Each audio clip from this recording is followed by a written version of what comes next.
जब तक यहाँ पैदा हुआ हर जीव, हर व्यक्ति इस धरती का असली मालिक है और उसको अपने मालिकाना हक क्लेम करना पड़ेगा। अगर आप क्लेम नहीं करोगे तो कोई नहीं देगा। अभी लाल डोरा है ना, आप अपने घर को क्लेम मत करो, तो सरकार अपने नाम कर लेगी। हाँ, आप क्लेम करना पड़ेगा ना भाई, आपको मालिकाना हक। हाँ, तो धरती पे मालिकाना हक क्लेम करना पड़ेगा। मालिक है भाई, तुम कौन होते हो? बिल्कुल सर, बिल्कुल सर। जो एलन मस्क की आप बात कर रहे थे, एलन मस्क की अभी रिसेंट एंट्री हुई है इंडिया में। अभी भाई देखो, इसका पर्पस क्या है? हम इसका यही पर्पस मैं आपको पहले बता चुका हूँ। जब बिल गेट्स को जूते पड़ेंगे तो एक आदमी चाहिए जो उसके खिलाफ बोलने वाला हो, तो वो एलन मस्क है। जैसे हम जैसे लोगों को, इन पूंजीपतियों को पता होता है ये हमको बोलने दे रहे हैं। क्यों बोलने दे रहे हैं? इनको लगता है कि कल को देवेंद्र भलारा को हम लोग मैनेज कर सकते हैं। कल को जब ये दिखे कि भाई पूरी सारी सरकारों को गालियां दे रहा है, सारी पार्टियों को गालियां दे रहा है, तो इसी से पूछ लो तुमको क्या चाहिए। हम कहेंगे हमको व्यवस्था परिवर्तन चाहिए। वो कहेंगे व्यवस्था परिवर्तन कैसे करोगे? मैंने कहा हम जनता को जगाएंगे। बोलेंगे जनता को जगा के करना आसान होगा या सत्ता में बैठकर होगा? तो तुम चीफ मिनिस्टर बन के देखो ना, वहां करके बना देना। हमको मालूम है चीफ मिनिस्टर के ऑफिस में और पीएमओ के हर ऑफिस के अंदर और हर मंत्रालय के अंदर सीआईए का एजेंट बैठा हुआ है। जो भी जनता के हित की बात करेगा और उनके एजेंट उनकी खिलाफत की बात करेगा, सुबह मरा हुआ पड़ा मिलेगा। हमें मालूम है सड़क पे चलता हुआ पड़ा मिलेगा। हमको मालूम है ये गेम वहां से चलता है। हमको ये पता है कि ये सारा तंत्र उनके हिसाब से चलता है। तो मैं ये कह रहा हूं कि मुझे अगर वो लोग इस्तेमाल करना चाहेंगे अपने लिए, अगर वो इस्तेमाल करना चाहेंगे ये कि ये अपोजिशन बन गया है अभी और जनता इसको सोचने लग गई है, तो इसको ही सत्ता हस्तांतरित कर दो, जैसे उन्होंने नेहरू को कर दी थी। कल खेल खत्म, उन्हीं का कठपुतली आ जाएगा। इनको ये नहीं पता है कि जनता से नेता निकालने की तैयारियां हो चुकी हैं, तो वो इसके जाल में हम लोग नहीं फंसने वाले हैं। है कि ये सारा तंत्र उनके हिसाब से चलता है। तो मैं ये कह रहा हूं कि मुझे अगर वो लोग इस्तेमाल करना चाहेंगे अपने लिए, अगर वो इस्तेमाल करना चाहेंगे ये कि ये अपोजिशन बन गया है अभी और जनता इसको सोचने लग गई है, तो इसको ही सत्ता हस्तांतरित कर दो, जैसे उन्होंने नेहरू को कर दी थी। कल खेल खत्म, उन्हीं का कठपुतली आ जाएगा। इनको ये नहीं पता है कि जनता से नेता निकालने की तैयारियां हो चुकी हैं, तो वो इसके जाल में हम लोग नहीं फंसने वाले हैं। इसलिए ये जो एलन मस्क है, ये ऐसे ही पुराने भटके हुए, जैसे बीजेपी का जो गठन किया था अंग्रेजों ने ही तो किया था। बीजेपी का गठन हाँ जी जनाब, कांग्रेस का गठन भी अंग्रेजों ने किया था।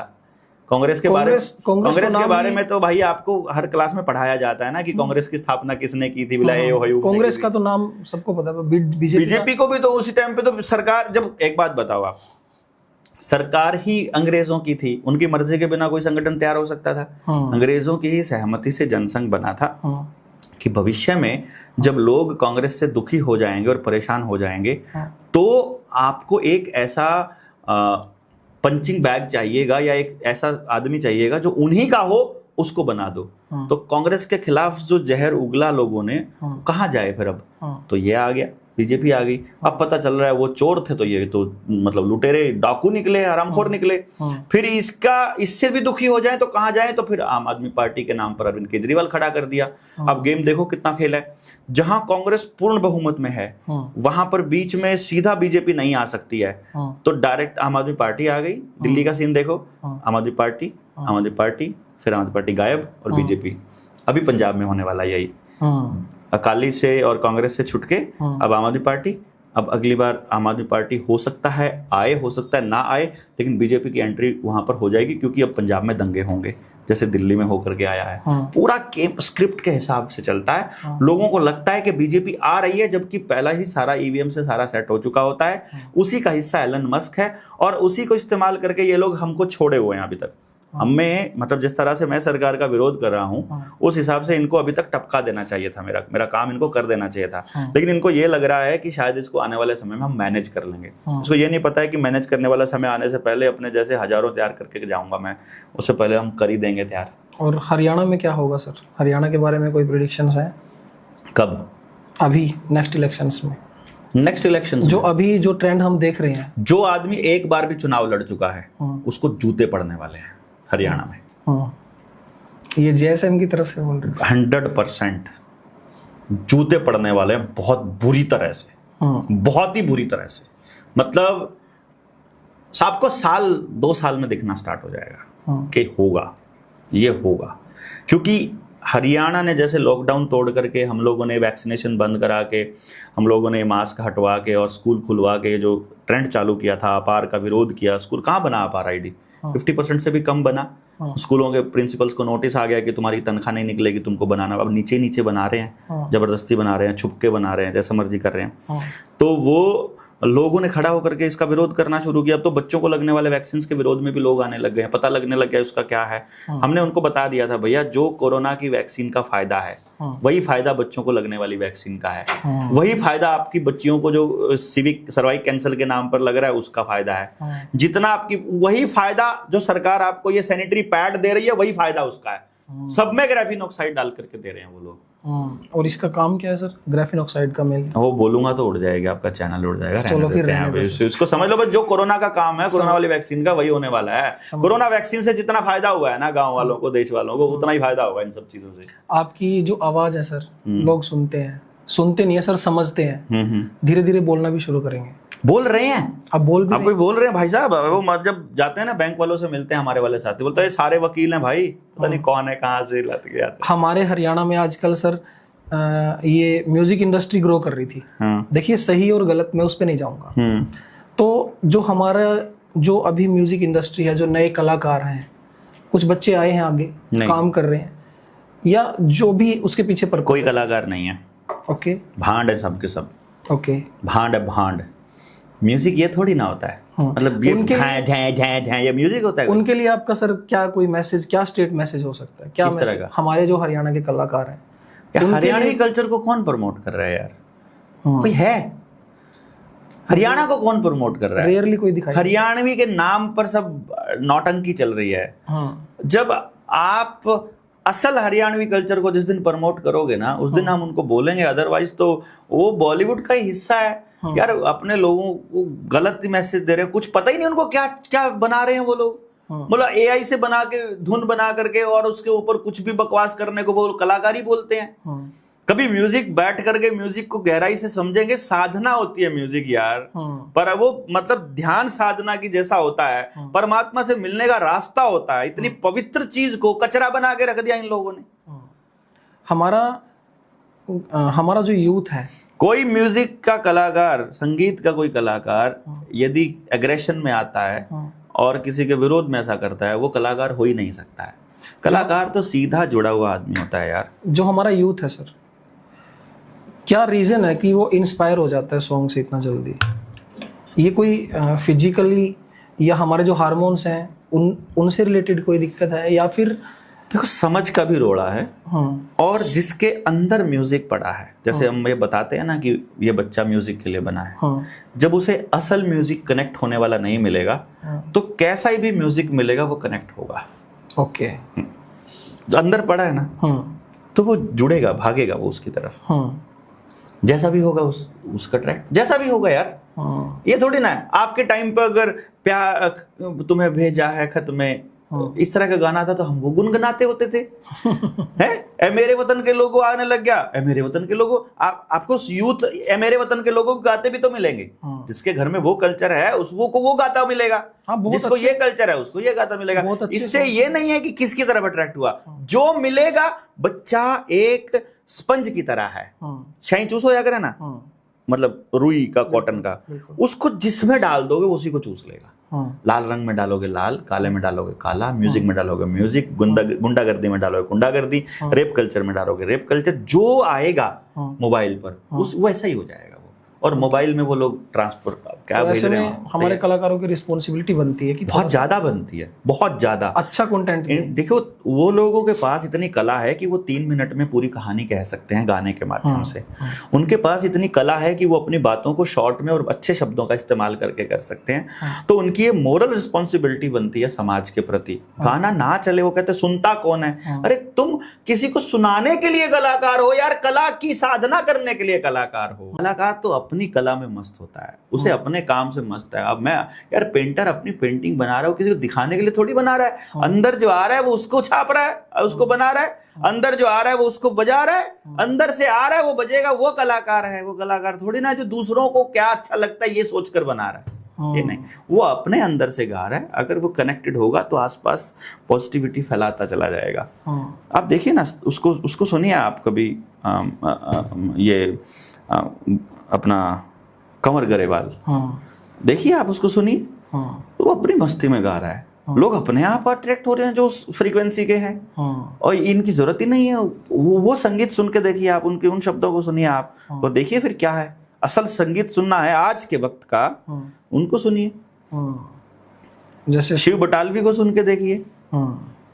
ऐसे सर आपने इतनी अच्छी अच्छी बातें बताई समाज के बारे में, जैसे हमारा जो जनजीवन है, हमारी शिक्षा है, टेक्नोलॉजी है, तो एक शॉर्ट में ये मैसेज बता दीजिए कि हमारे आज जो लोग हैं हरियाणा में या नियर बाई जितने भी स्टेट्स हैं, या जो भी लोग हमें देख रहे हैं, वो कैसा जनजीवन अपनाएं, सीधा साधा जीवन कैसे अपनाएं नॉर्मल डेली रूटीन लाइफ में। देखिए असल में क्या है, सवाल खड़ा हो जाता है कि तुम ऐसा जीवन जी रहे हो कि नहीं जी रहे हो। आपने तो बताया आप जी रहे हो। मेरे से बोलेंगे नहीं, मैं नहीं जी पा रहा। जैसे मैं एक लाइन बोलता हूँ कि आदमी का जीवन ट्रैवल करने के लिए नहीं बना, मैं पूरा दिन गाड़ी में रहता हूँ। आपने बताया टीवी नहीं है मेरे पास। हाँ, टीवी नहीं, वो नहीं है, वो चीजें हैं, लेकिन ट्रैवल के लिए भी तो नहीं बनाना इंसान। मैं कर रहा हूँ ट्रैवल, तो अपना जीवन अगर इस तरह का जी पाए कि आपको ट्रैवल ना करना पड़े। अगर ट्रैवल करो तो घूमने के लिए करो, चीजों को ऑब्जर्व करने के लिए करो। महीने भर के लिए निकल जाओ ट्रैवल करते करते, कोई दिक्कत नहीं है, दुनिया घूम कर आओ। लेकिन ये नहीं कि काम में ट्रैवल करना पड़े आपको। काम ऐसा चूज करो जिसमें ट्रैवल ना करना पड़े। काम ऐसा काम करो जिसमें फिजिकल वर्क ज्यादा हो। खाना ऐसा चूज करो जो प्रकृति से जुड़ा हो, जो केमिकल फ्री हो, जो आपका अपना उगाया हुआ हो, बाजार आधारित ना हो। देखो, जैसा खाए अन्न वैसा होए मन। बाजार का खाओगे तो बाजारू बनोगे। बाजारू बनना हटना है तो आपको अपना पैदा करना पड़ेगा। गांव आधारित कल्चर, गांव को बचा लो। जल जंगल जमीन जानवर जन, रोटी बेटी माटी, इसका अधिकार और सम्मान प्राप्त करने की दिशा में काम करो।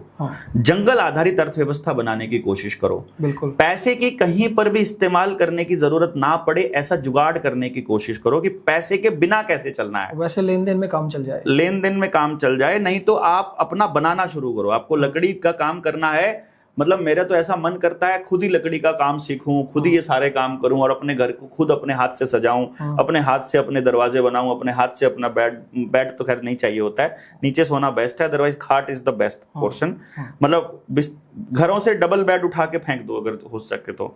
डाइनिंग टेबल और डबल बेड उठा के फेंक दो। जिस घर में डबल बेड है उस घर से बीमारी और नेगेटिविटी कभी नहीं जाएगी। ये डबल बेड वाला भी फंडा एक बार क्लियर कर दो सर, ये बहुत चल रहा है आजकल, सब कुछ डबल बेड पे ही चलता है, खाना पीना सोना। डबल बेड घर में है ना, देखो असल में ऊर्जा को स्टोर करता है और नेगेटिव ऊर्जा को स्टोर करता है डबल बेड बेसिकली।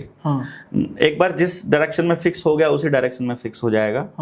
और बेड जिस घर में है, आमतौर पे वहां का उस घर का जो व्यक्ति है ना, आमतौर पे सारे काम बेड पर ही करता है। टीवी देखने का काम, पढ़ने का काम, लिखने का काम, और खाना खाने का काम तक भी उसी के ऊपर करता है, और लेटा रहता है। दिन में लेटना वर्जित है आयुर्वेद के अंदर, दिन में लेटना और सोना। ज्यादा से ज्यादा आधे घंटे की झपकी या 1 घंटे की तक चलेगा, ज्यादा इससे ज्यादा नहीं। खाना खाने के बाद का थोड़ा बहुत है, अदरवाइज कहीं पर भी वो नहीं है। फिर बेड का जो गद्दा है, अगर अच्छी क्वालिटी का लोगे तो बहुत महंगा मिलेगा, और सस्ता अगर लोगे तो वो आपकी कमर को खराब करेगा, वो आपकी बॉडी पोस्चर को खराब करेगा। बॉडी पोस्चर के हिसाब से अगर जो जूट की बनी हुई अपनी वो हो, खाट हो, तो उससे बेटर कोई एक्यूपंचर का भी, एक्यूप्रेशर का भी काम करती है, और आपकी हेल्थ को भी ठीक रखती है और आपकी बॉडी के पोस्चर को भी सेट रखती है। जैसे खाना खाता है आपने ना, तो पूरा सर्कुलेशन, जैसे अभी खाट ऐसे होती है नॉर्मली, तो जब आप टांगे भी थोड़ी ऊपर हैं हल्की सी, और सिर भी थोड़ा हल्का सा ऊपर है, तो खाना खा के जब आप लेटे हो तो जो बॉडी का जो ब्लड का सर्कुलेशन है वो पेट तक आ गया, तो पेट में ऊर्जा की जो आग की जलन के लिए ऑक्सीजन ज्यादा चाहिए, तो अपने आप मिल जाएगा, यानी वो चीज अपने आप मिल जाती है। बेड जो है वो आमतौर पे अंदर ही होगा।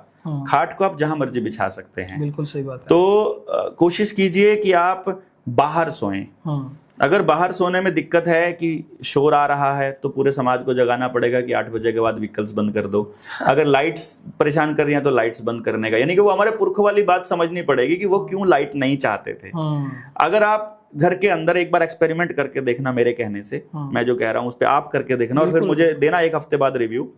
जितनी व्हाइट लाइट है घर में सबको बंद कर दो, ठीक है, और येलो बल्ब ले आओ, 30-40 वाट से ऊपर का मत लाना, और उसके बाद 0 वाट का बल्ब। आपको शुरू में लगेगा पढ़ने में दिक्कत हो रही है, क्योंकि आपको पढ़ाया गया है कि लाइट बहुत होनी चाहिए जब आपको पढ़ना है। दिए में भी पढ़े हैं, दिए में पढ़े हैं, इसलिए आंखें ठीक है हमारी। अगर आप लाइटों में पढ़े होते तो चश्मे लगे हैं। लाइटों में पढ़ने वालों को सबको चश्मे लगे हैं, बच्चों को लग रहे हैं। स्टडी टेबल पे जिसकी लाइट लगी हुई है उसके सबको चश्मे लगे हैं। तो आप क्या करो, येलो लाइट ले आओ घर में, और उसके बाद कोशिश करो 0 वाट से ऊपर का बल्ब ना जलाओ। कोशिश ये करनी है। बहुत ही कुछ देखना है, जैसे कुछ सामान लेना है, बटन दबाया, सामान लिया, बंद कर दिया। जरूरत जब तक नहीं है तब तक आप बिजली मत जलाओ। और फिर 1 हफ्ते बाद अपने घर के माहौल और उस पीस को फील करो अपने घर को। फिर देखो आप क्या कितना फर्क है। और आपके घर में अगर बेड निकाल करके देखो, एक बार चेक कर लो 1 हफ्ता निकाल के क्या फर्क पड़ता है। 1 हफ्ता बेड साइड में रख दो और चेक करो कि, क्योंकि बेड का इस्तेमाल ज्यादातर लोग स्टोर की तरह करते हैं कि उसके अंदर सामान भरा पड़ा है, ये कहाँ रखेंगे हम लोग। मतलब वो मल्टीपर्पज होने की वजह से हमारे दिमाग को मैनिपुलेट कर रखे है उन लोगों ने ना। खाट अगर आप सामान को उठाओगे, यानी उस बेड को स्टोर में ही डाल दो ना, था करके, इस पे सोएंगे नहीं, हम सोएंगे खाट के ऊपर। भाई अगर आपको स्टोरेज के लिए यूज करना है ना, तो स्टोर रूम में डाल दो, उसके अंदर भी सामान पड़ा रहे, ऊपर भी पड़ा रहे, स्टोर में पड़ा रहे, और अपने घर के लिए यूज करो। सुबह उठे, खाट को साइड में कर दो, कोने में लगा दो, और फिर देखो पूरे घर में उस ऊर्जा का लेवल देखो। नंगे पैर रहने की कोशिश करो, फर्श कम से कम हो हमारे घर में। मैं जब अगर कभी अपने रुकने के लिए, रहने के लिए किसी से उधार लेकर जगह बनाऊंगा, मतलब कहीं पर भी, तो मेरा घर जो होगा वो बिना बिजली के ही होगा, और मिट्टी से ही होगा, यानी नीचे उस पर फर्श नहीं होगा। सिंपल, मतलब मैं अपनी बता रहा हूँ, मैं ऐसा चाहता हूँ। मैं नहीं कहता सबके सब ऐसे हो जाओ, लेकिन कुदरत से जितना कनेक्टेड रहोगे, सच के साथ जितना जुड़े रहोगे, परमात्मा का जितना ध्यान करोगे, दूसरों के लिए अच्छा जितना सोचोगे, अंदर पॉजिटिविटी जितनी होगी, उतना समाज के लिए हितकारी रहेगा। और यदि समाज हितकारी रहेगा तो आपके बच्चे के लिए भी हितकारी रहेगा, तो आपका बीज बचा रहेगा। यानी बीज बचाने की दिशा में काम करो। केमिकल्स को घर से निकालना मुख्य उद्देश्य है। आने वाले टाइम में हम आपको केमिकल फ्री गांव को हम बनाना सिखाएंगे, शैम्पू केमिकल फ्री सारी चीजें बनाना सिखाएंगे। केमिकल फ्री गांव का आधारित स्ट्रक्चर भी खड़ा करेंगे। जब गांव के लोग आएंगे कि हम आपके साथ जुड़ करके इस पे करना चाहते हैं, तो हर गांव को जीवन बिना केमिकल के कैसे जीना है और जंगल आधारित बिना रुपए के कैसे जीना है, इस पे हम काम करेंगे। और गांव के प्रत्येक व्यक्ति को हम लोग स्ट्रॉन्ग करने की दिशा में काम करेंगे। इसी व्यवस्था परिवर्तन के साथ हम लोग निकले हुए हैं। हमारी गुजारिश है कि ज्यादा से ज्यादा लोग इस जनता सरकार मोर्चा की इस मुहिम से जुड़ें। 95 18 17 0000 पर व्हाट्सएप या मैसेज करें, वहाँ जो फॉर्म आता है उसको भरें। और 3 दिन की ट्रेनिंग मस्ट है हमसे जुड़ने के लिए। उससे पहले हमें पता ही नहीं चलेगा कौन कैसा है कैसा नहीं है। और अपने गाँव में अगर ट्रेनिंग करवाना चाहते हैं तो इसी नंबर पर मैसेज भेज दें, या हमारे जिले के किसी भी साथी से संपर्क करके हमारी ट्रेनिंग या अपनी मीटिंग को ऑर्गेनाइज करके अपने गाँव को जगाने की दिशा में हमारा साथ दें। जगाना हमारा पर्पस है। बातचीत के बिना तो नहीं कुछ संभव होगा, चर्चा के बिना तो कोई बदलाव संभव नहीं होगा। पहले लोग मान लें कि जो चल रहा है वो गलत है, फिर ये मान लें कि इसको ठीक करना पड़ेगा, फिर ये मान लें कि इसको ठीक कैसे करना है जान लें, और फिर ये देखें कि इसको कौन करेगा, और फिर ये देखेंगे कि अब नहीं तो कब, और मैं नहीं तो कौन। बिल्कुल सर, मैं भी हमारे दर्शकों को बताना चाहूँगा कि डॉक्टर साहब को बहुत अलग अलग मुद्दों में, अलग अलग फील्ड में एक्सपीरियंसेस भी हैं। इन्होंने स्ट्रगल भी किया है और काफ़ी चीज़ें फेस की हैं, काफ़ी कुछ सीखा है। और आज जब हर कोई अपनी लाइफ में इतना बिजी है, भाग दौड़ में, टेक्नोलॉजी में, थोड़ा सा टाइम मिलता है तो इंस्टा पे रील स्क्रॉल करते रहते हैं, स्नैपचैट्स बच्चे यूज़ कर रहे हैं, माँ बाप को पता ही नहीं है। तो ऐसे में आज भी हमारे बीच में कुछ लोग ऐसे बचे हैं जो हमारे लिए जी रहे हैं, हमारे बारे में सोच रहे हैं, हमारे लिए कुछ करना चाहते हैं। 11 बजे से लेके 7:45 हो गए अभी जी। तो आप सभी से मेरी रिक्वेस्ट है कि इनके विचारों को समझें और अपने जीवन में उतारें दोस्तों। इसके साथ साथ जनता सरकार मोर्चा जो है, इनका बहुत अच्छा मंच है, आप उससे जुड़ें। आप आपके बच्चों का भविष्य अच्छा बना पाएंगे, आपका समाज अच्छा आपके आसपास डेवलप कर पाएंगे। और डॉक्टर साहब ने हमें इतना कीमती समय दिया है, मैं उसके लिए तहे दिल से डॉक्टर साहब का धन्यवाद करता हूँ। Thank you sir, thank you very much. धन्यवाद भाई जी, थैंक यू। धन्यवाद अमित जी।